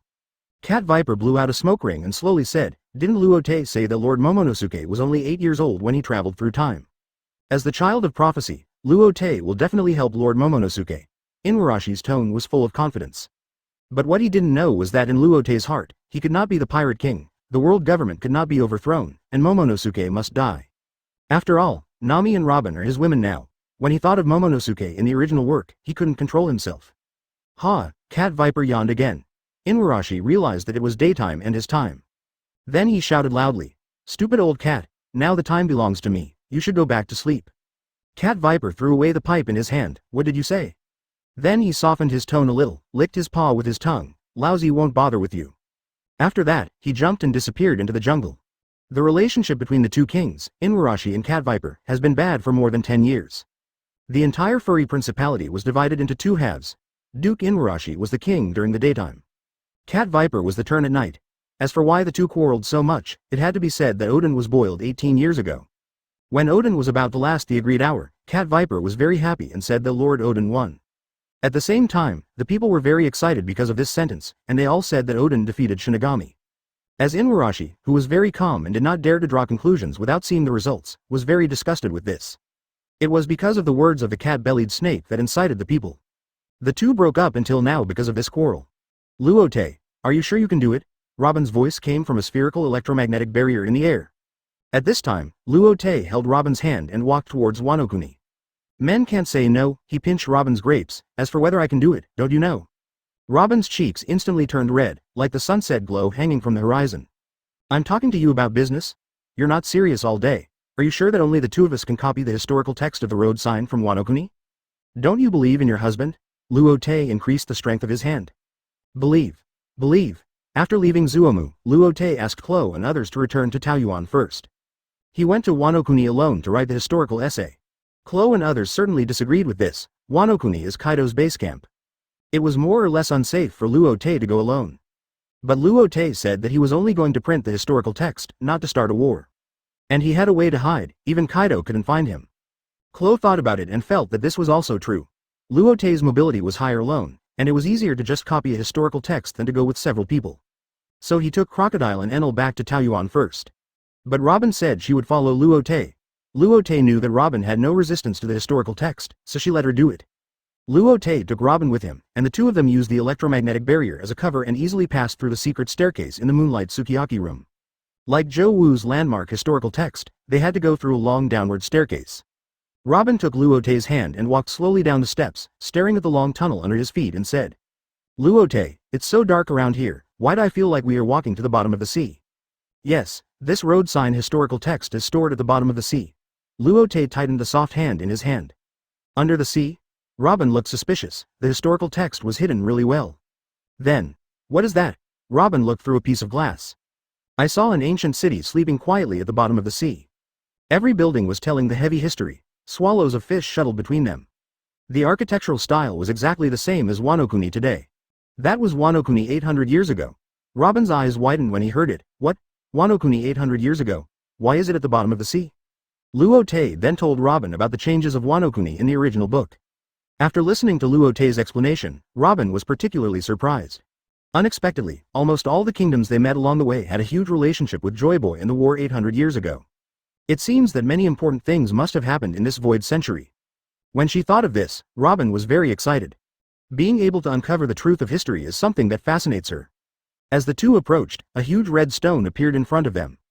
The first half of the Grand Line, Posicania Island. Two figures ran towards the coast. Thief ha ha ha, two failed. Captain, why should we be afraid of Jindy? As long as he dares to come, I will let him taste what a real fist is. Badges, you don't understand, Ace's strength is extraordinary, and it is impossible for the two of us to deal with it alone. The two were Marshal D. Teach and Badges. Just now, the two were eating in the restaurant. They heard that Jindy Ace, the captain of the second team of the Whitebeard pirates, had come to paradise. Teach was still quite afraid of the former captain. Although he was very confident in his own strength, even on the ship, he was not afraid of Marco. The two people he feared the most were Ace and Whitebeard. As one of Ace's team members, he usually saw Ace's heroic strength the most. Even though he had obtained the dark fruit, the nemesis of all devil fruits. But the image of Ace in his heart was still shocking. As one of the islands closest to New World, the probability of being discovered was naturally the highest. Even before the meal was finished, Teach left the restaurant with his only crew member, Buggy. After Teach escaped to paradise, he accidentally met Buggy, who won the title of fighting champion in a small town. He invited him to become his first crew member. However, Buggy was a proud guy, and it was not easy for him to surrender. But what Teach was best at was to convince people with force. In this way, the bruised Buggy became Teach's first crew member. At the same time, Teach also named his pirate group, Blackbeard Pirates. It's obvious that they are going against the Whitebeard Pirates. Haha, I didn't expect that our Blackbeard Pirates would have to run for their lives just after they were established. That's really a failure. Chapter 232. Zoro meets Perona Kuraigana Island. Ding. Ding. Ding. The sound of swords colliding rang out in the ruins on the coast. At this time, a man with short green hair holding a dagger shuttled among a group of baboons holding swords, flashing cold light from time to time. This man was naturally Zoro, who became Hawkeye's apprentice. Hawkeye said that the long-term use of skills in hockey made him neglect the basic sword skills and physical skills. As the saying goes, the great way is simple. When the strength reaches a certain level, it is not only the strength of hockey and the fancy skills that determine the upper limit. Instead, it returned to the most simple and unpretentious basic training. Looking at the dagger in his hand that had turned into a saw, Zoro smiled bitterly. Why'd I seem to be back to Ishin Dojo again? He raised his head again. I don't know what the master and the others are doing now, and whether there are any new disciples. Roar. Roar. Roar. The baboon holding a big knife at the front of the line roared angrily. They had clearly tried very hard, but why couldn't they hit the green algae head in front of them? Then he waved his hand. Roar. Roar. All the confused baboons nodded immediately. Zoro frowned when he saw this, and a bad premonition rose in his heart. Without giving him any time to think, he saw two baboons attacking him from both sides. Ding ding, after blocking the attacks of the two baboons, another bright slash appeared on his head. He stomped his legs on the ground, and the whole person slid backwards rapidly. Bang! The slash landed on the ground with a loud noise, and at the same time cut a deep gully in the ground. Before Zoro could stand firm, the leading baboon appeared in front of him with a knife. He hurriedly blocked the dagger in front of his chest. Ding dang! The dagger hit the blade and shattered. At this moment, a ball of air like a bear's paw flew rapidly towards the ruins. Zoro instinctively sensed a hint of danger. He kicked the baboon in the chest and took another step back. The powerful momentum spread from the bear paw balloon to the surroundings, and the baboons fled in all directions. With a bang, the bear paw-like balloon smashed on the ground. A bear paw-like pit appeared on the ground, and in the center of the pit lay a pink-haired loli. Is this a person? At this time in the castle? Hawkeye's eyes shrank slightly. Is it that guy bear? After carefully sensing it, he nodded slightly and murmured, "Leave it to Roar Noah Zoro." Zoro sat aside, staring at the pink-haired woman. Still alive. How did she appear here? He was confused. It was obvious that this woman was put in the bear paw-like balloon just now. Where did it come from? Is it the devil fruit ability? Just as he was thinking, a cough sounded. Cough cough. The pink-haired girl in the pit woke up slowly and sat up slowly. With a face full of anger, he muttered, "Damn long-nosed pirate, damn big bear." Then he burst into tears again. "Moria-sama, where are you? Where is this place? Kumasi, it's so dark here, I'm so scared." Zoro couldn't help but complain. Is this woman schizophrenic? A daughter abandoned by her father? He shouted, "Hey, woman, what's your name? How did you get here?" The pink-haired girl turned around when she heard the voice and saw a green-haired man, covered in wounds, looking extremely scary. She screamed, "Ah, ghost!" Zoro quickly covered his ears. "Shut up, you are the ghost."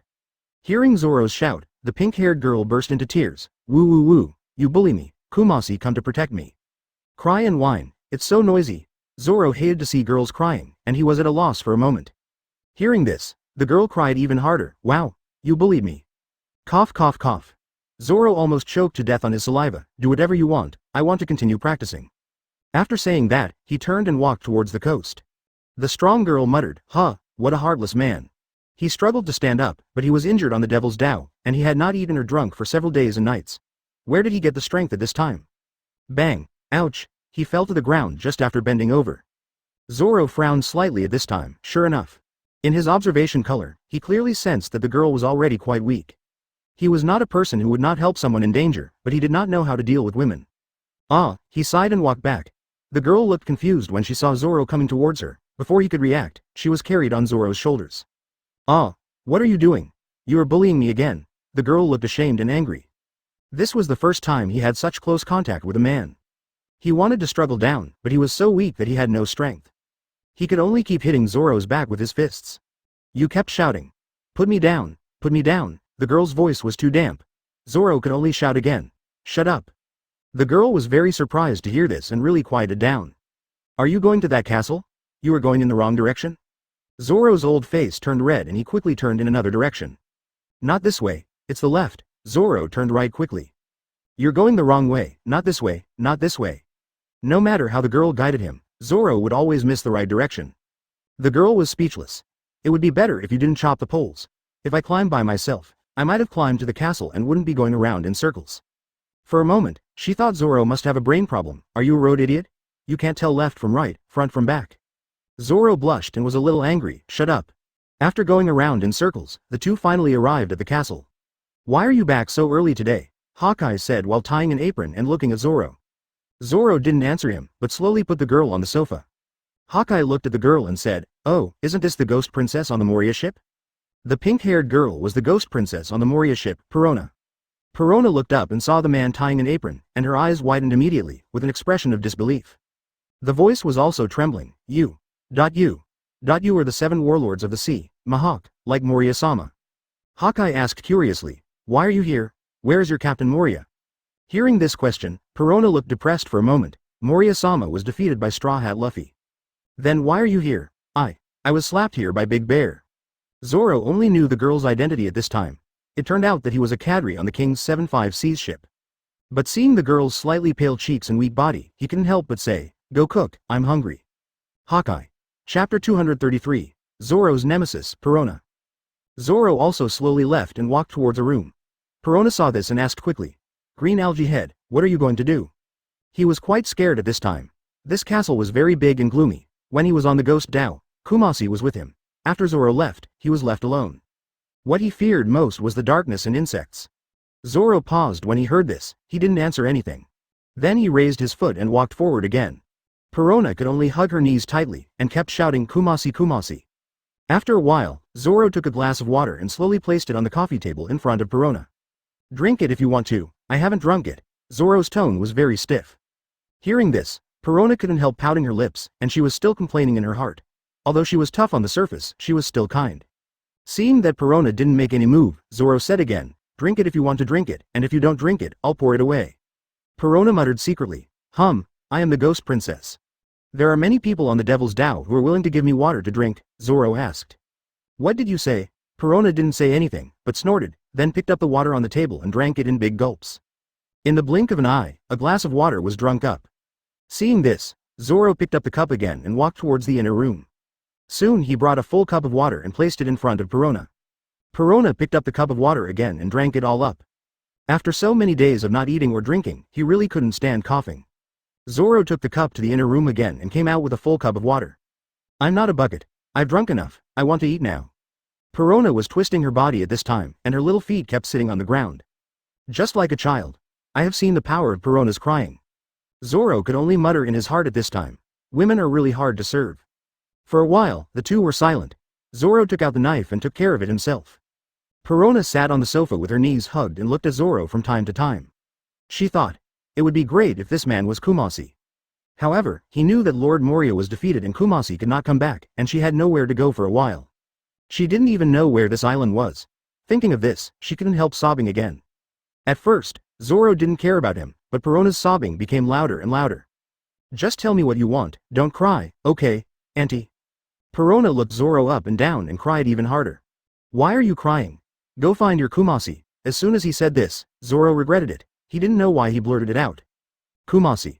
Kumasi never yells at me. Zoro was speechless. This woman was really stubborn. Hawkeye was very fast and soon the dishes were all over the table.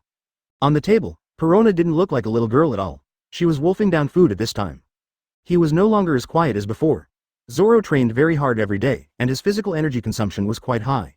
Although he also ate meat and drank wine in big mouthfuls, he didn't eat so voraciously. However, Zoro didn't show any dissatisfaction, but rather appreciated it. He felt that not being so careful was what a normal person should be like. Hawkeye looked like a gentleman, very quiet. Seeing Perona like this, he also understood a little. He knew that people who were slapped by the big bear would fly in the air for several days and nights. During the flight, unless you reach your destination, you can't control your body at all. So Perona didn't eat or drink for several days and nights. Why are you here? At night, Zoro opened his door and saw Perona sitting quietly on his bed with her knees hugged. He was shocked and didn't know what this woman was going to do. Perona opened her eyes and looked at Zoro with red eyes, obviously crying. No matter how cruel Zoro was, he swallowed his words at this time. There is only a bed here, no other place has a bed, and there is no light, which is scary. You won't let a delicate girl sleep in a dark room. Perona's expression was very pitiful, and Zoro lost his temper for a while, turned around and walked out. But what he didn't expect was that Perona actually ran over and hugged him. Zoro was stunned for a while. What are you doing? Zoro quickly pushed Perona away. His whole face was red and almost dripping with water. How unlovable. Negative ghost. As soon as the words fell, a light ghost emerged from Perona's palm and pierced directly through Zoro's chest. Zoro, who was originally very tough, actually knelt down at this time. I am such a fool. I still said that I would be the world's greatest swordsman. I'd better be a paramecium in my next life. Perona was very happy to see this. This trick of hers has never failed except for the man with a long nose. After a long time, Zoro came back to his senses and looked at Perona in his arms and pushed her away again. Negative ghost. Princess, I am sorry to live on the same land with you. You vicious woman, what do you want? Negative ghost. I was wrong. I shouldn't yell at the master like this. Get out of here, don't hug me. Negative ghost. I'm really sorry for letting you breathe the same air as me. Hey, what's that expression on your face? Early the next morning, Zoro saw Hawkeye with a pair of dark circles under his eyes and a strange expression. Last night, Zoro kept rejecting Perona and was subdued. Until the end, he had no choice but to let Perona hold him like a giant doll to sleep. Just being held in the arms of such a girl made him unable to sleep peacefully no matter how determined he was. This led to him not sleeping all night. He was extremely tired at this time. Hawkeye saw all this. At this time, he looked up and down at Zoro with an ant's smile on his face. I have to say that Zoro and Perona are really a good match. A proud man like Zoro should be subdued by a woman like Perona. Don't look at Hawkeye's cold and ruthless look. In fact, he is a man who is cold on the outside but warm on the inside. The things he is most proud of in his life are his cooking skills and his success rate in matchmaking. At this moment, he has already calculated many ways to bring Zoro and Perona together in his heart. Hey, what's that look in your eyes? Zoro was terrified by such a look. And at this moment, a voice came from behind. Don't run, Kumasi.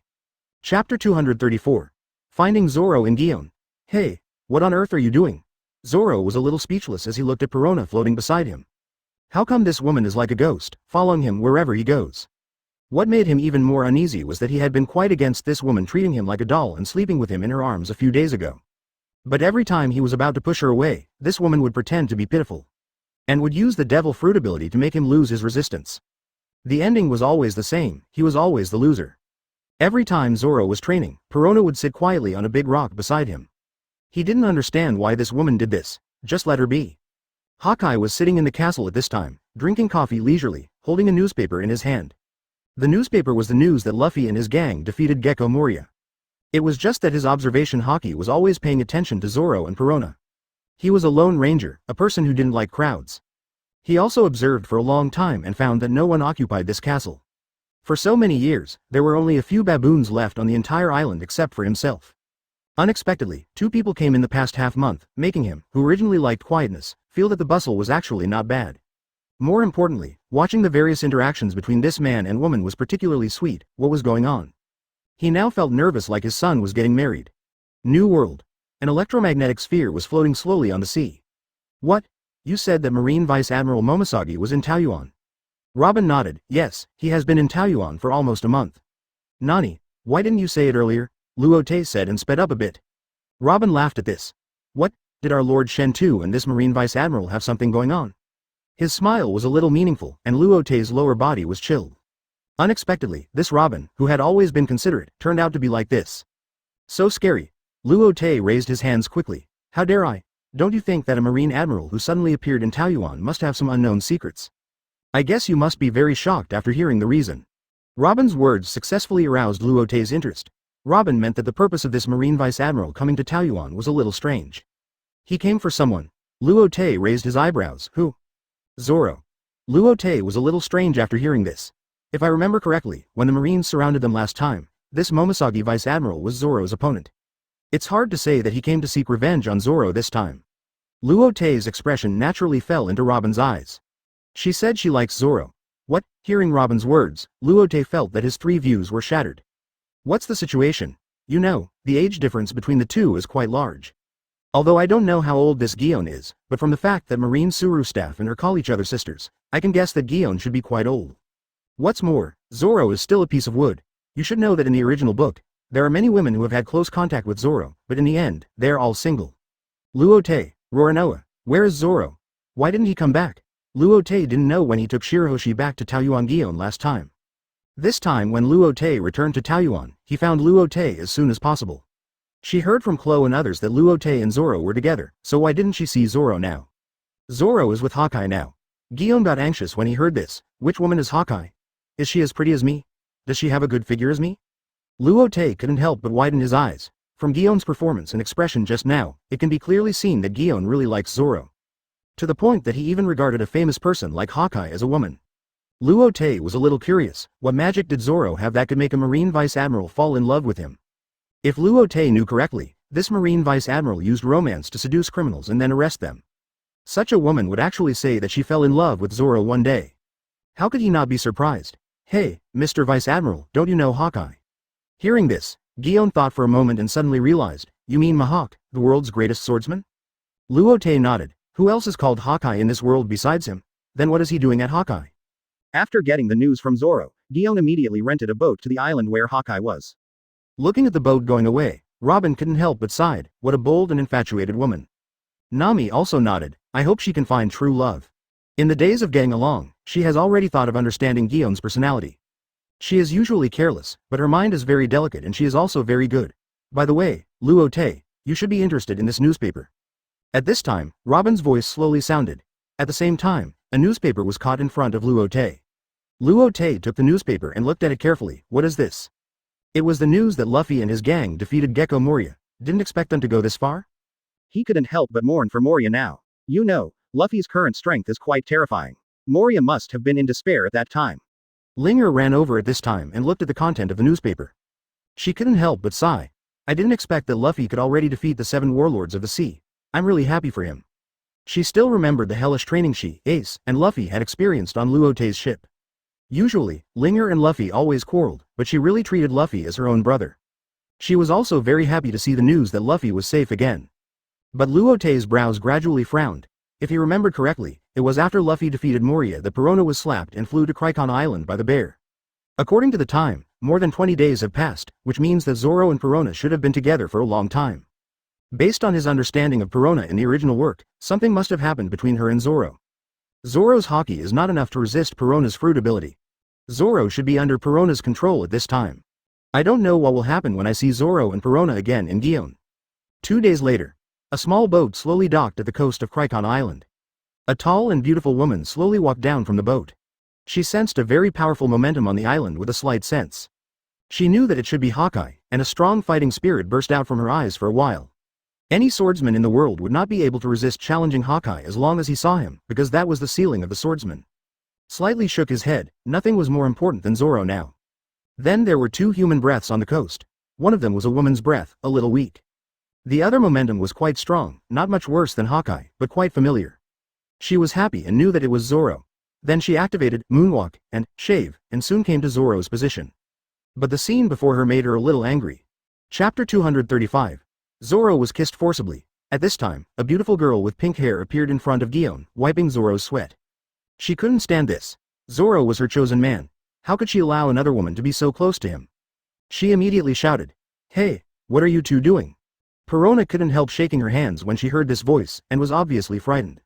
Zoro quickly pushed Perona's hand away, and was just punished by the explosion ghost.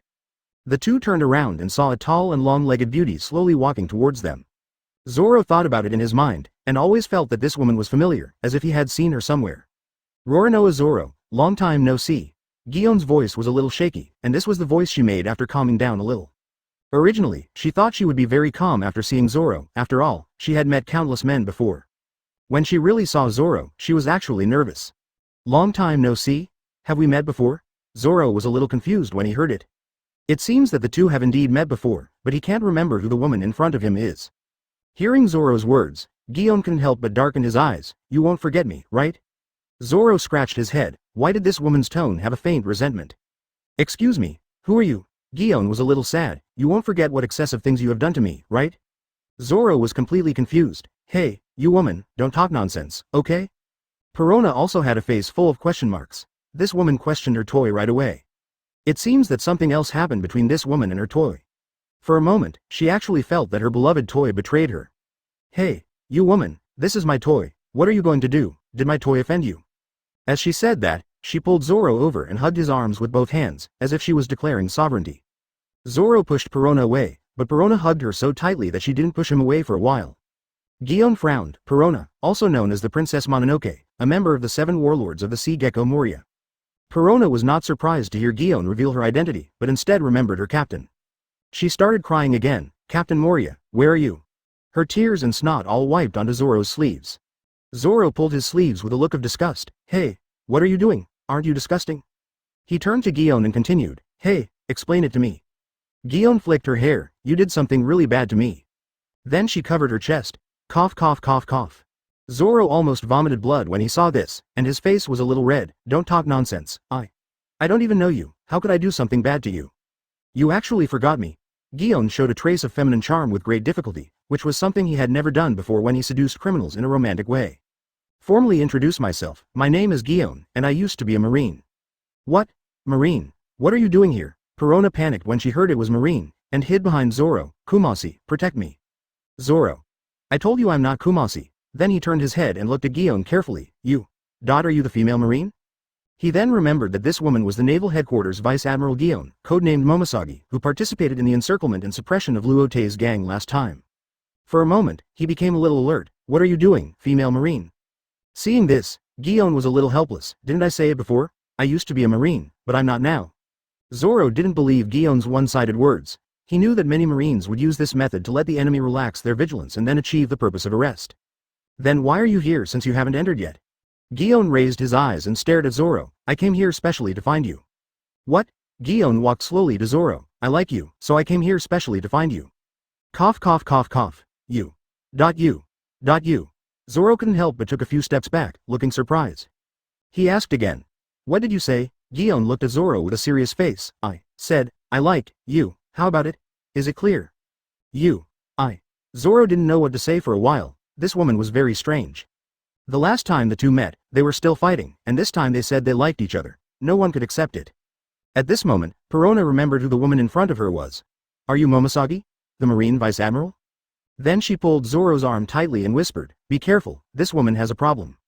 She is a grandmaster of geisha skills and entertains erotic guests to lure out all the pirates. This time, she might use the same method to deal with you." Zoro heard this and realized that this Gion actually worked like this. He grinned. "Haha, is it still a Marine?" She tightened the dagger in her hand and pointed at Gion. "Why do you do these fancy things? Pull out your knife." Gion shook her head. She was very sad. "I am a woman who abandoned everything to find you." "Is this how you treat me?" Perona pulled Zoro's arm. "Kuma. Zoro, don't listen to her nonsense. She just wants to catch you." Gion ignored the little girl and appeared in front of Zoro with a shave. Zoro was hugged tightly by Perona and had no time to react. He could only watch Gion appear in front of him. Gion reached out and directly wrapped his arms around Zoro's neck, lowered his head and kissed Zoro. Zoro's eyes widened and he was stunned for a moment. He originally thought that Gion's sudden appearance might be to attack him, but he didn't expect that he would do this. Perona was even more shocked. This woman actually dared to kiss her toy. In just a moment, Gion slowly loosened her lips again. She looked shy. Although she used to receive guests with peach colors and then lure out pirates, she would not even touch the guests' hands, let alone kissing. Zoro still didn't react, still immersed in the warmth just now. Hey, Ku. Zoro. Perona couldn't help shouting when she saw this, trying to wake Zoro up. Zoro was startled by the loud shout, and then he reacted, "What on earth are you going to do, woman? I'm not one of those pirates, I won't be fooled." Ah, Gion sighed slightly, remember this is my first kiss. I used to attract customers with sex appeal, and I wouldn't even let anyone touch my hands. Don't worry, I'm still a virgin. Cough cough cough. Zoro was almost choked by Gion's remarks.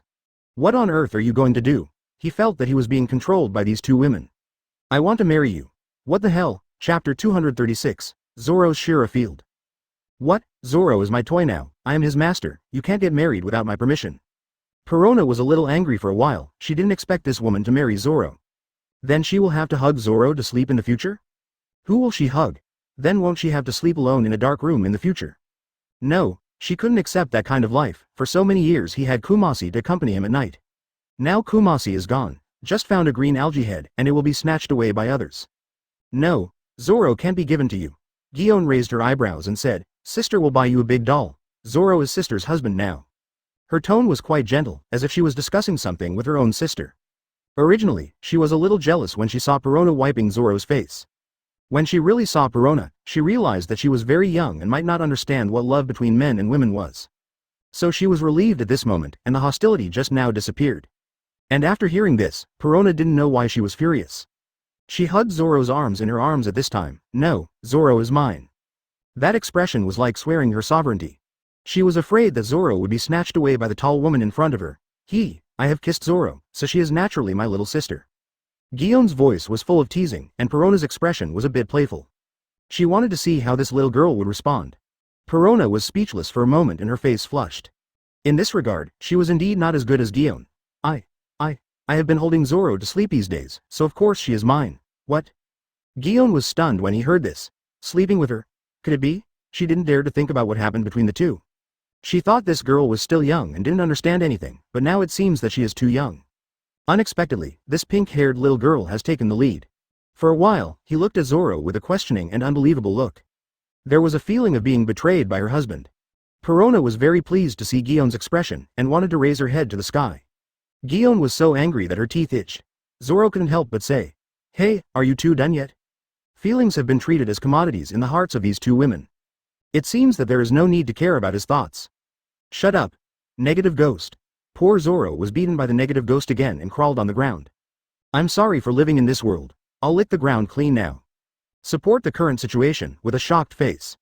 She clearly saw a ghost-like object sprayed out from Perona's hand and passed through Zoro's body.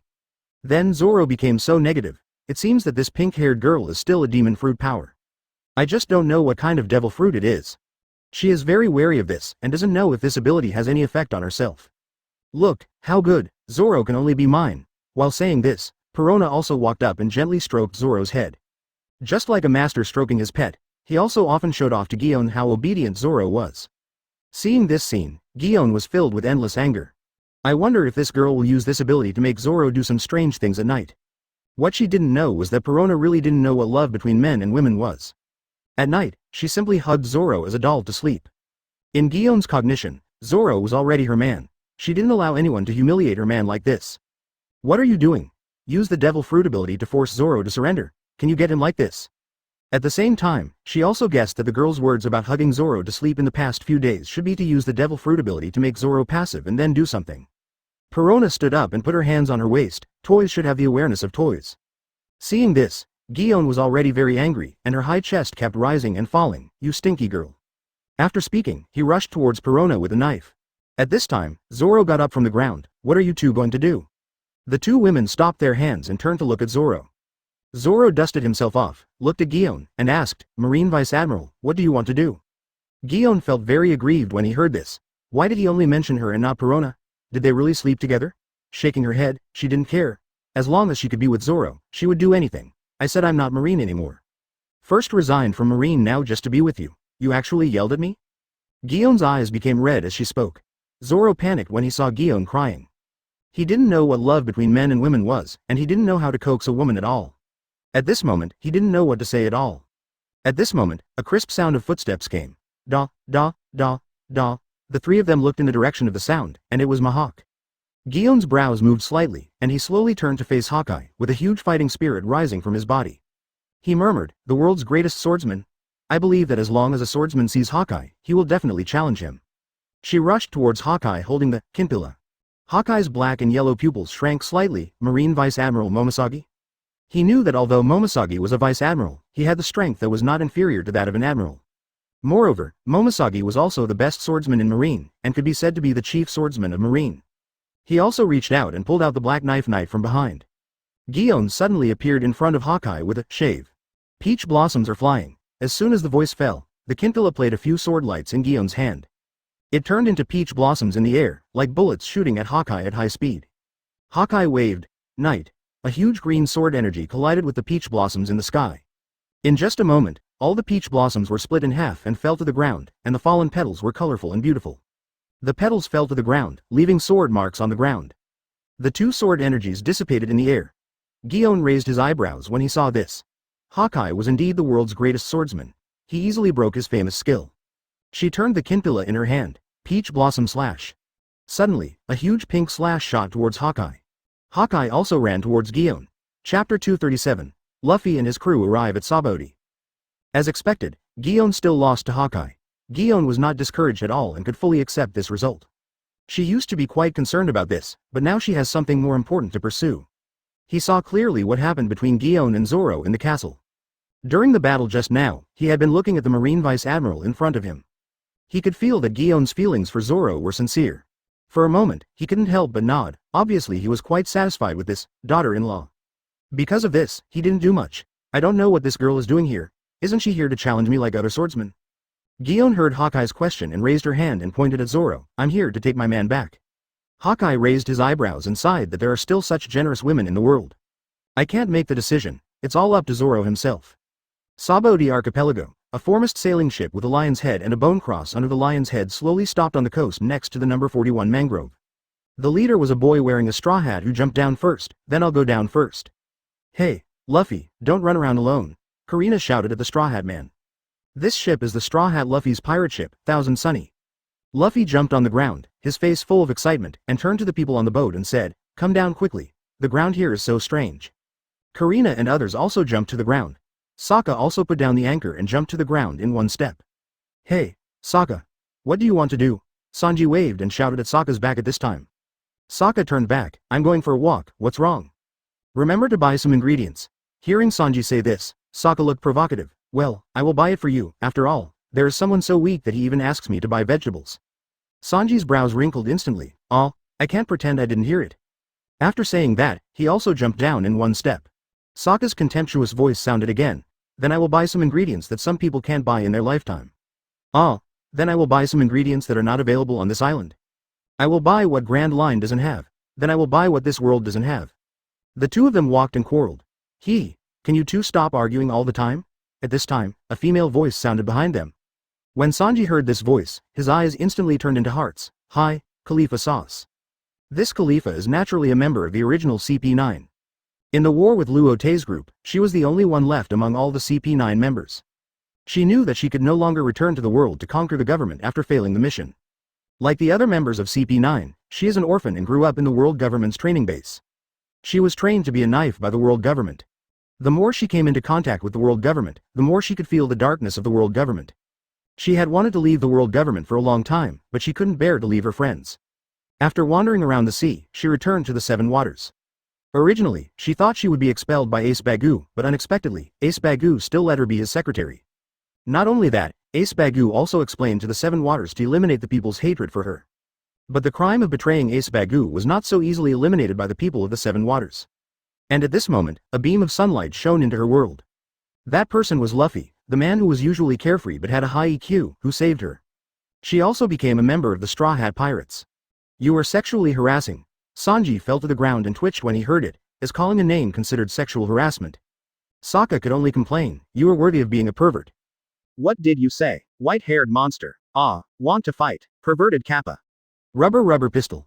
A boy wearing a straw hat stretched out his arms at a very fast speed, and like a cannonball, he shot away all the bandits in front of him. You guys be careful, this guy is as flexible as a monkey. The straw hat boy grinned and suddenly disappeared in front of everyone. Then his figure kept flashing in the crowd. Every time he appeared, he would take one person away. Bang. Bang. Ah.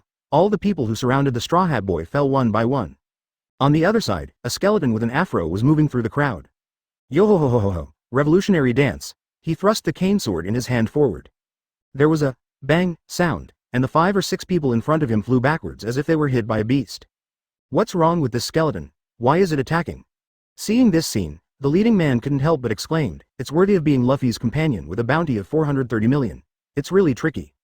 But his sigh was not over yet. A dark fist appeared in front of him. With a bang, he fell to the ground.